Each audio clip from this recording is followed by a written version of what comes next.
সংযুক্ত আরব আমিরাতের রাজধানী আবুধাবির আশাব আল শামাহা মেইনটেন্যান্স কোম্পানির কর্ণধার আবুধাবির ব্যবসায়ী মোহাম্মদ নজরুল ইসলাম এবং মোহাম্মদ তারেকের আয়োজনে পবিত্র ঈদে মিলাদুন্নবী সাল্লাল্লাহু আলাইহি ওয়াসাল্লাম উদযাপন উপলক্ষে মিলাদ মাহফিল ও মেজবানের আয়োজন করা হয়। সেপ্টেম্বরের 21 তারিখ রবিবার বাদে জোহর আবুধাবির ইলেক্ট্রা রোডস্থ উগ্র রেস্টুরেন্টত এই আয়োজন করা হয়।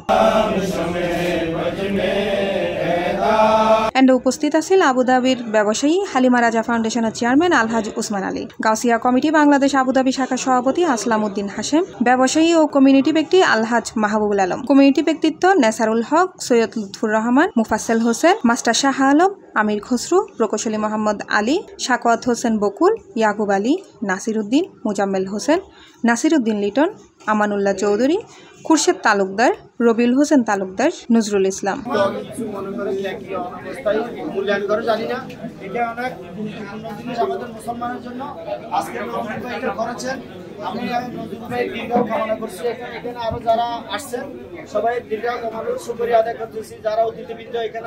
আরো উপস্থিত আছিল ইলিয়াস বাবু, ইলিয়াস মাহমুদ, আবু দাউদ, আরাফাত, মুর্শিদুল আলম, কফিল উদ্দিন, ইসমাইল গাউসিয়া হক কমিটির সভাপতি দিদারুল আলম বাবু সহ আরো বদকেও।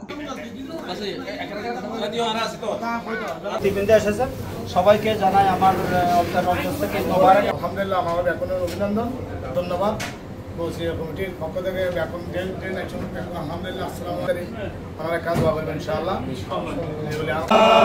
অনুষ্ঠানত গাউসিয়া কমিটি বাংলাদেশ আবুধাবি শাখার সাধারণ সম্পাদক মোহাম্মদ সালাউদ্দিনের পরিচালনায় মিলাদ পরিবেশন করে গাউসিয়া কমিটি আবুধাবি সিনিয়র সহসভাপতি মাওলানা ইয়াকুব আল Qadri.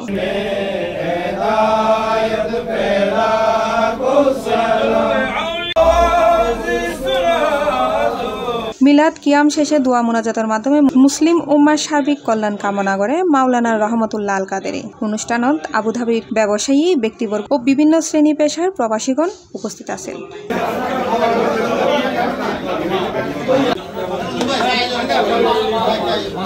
C plus TV, Chittagong.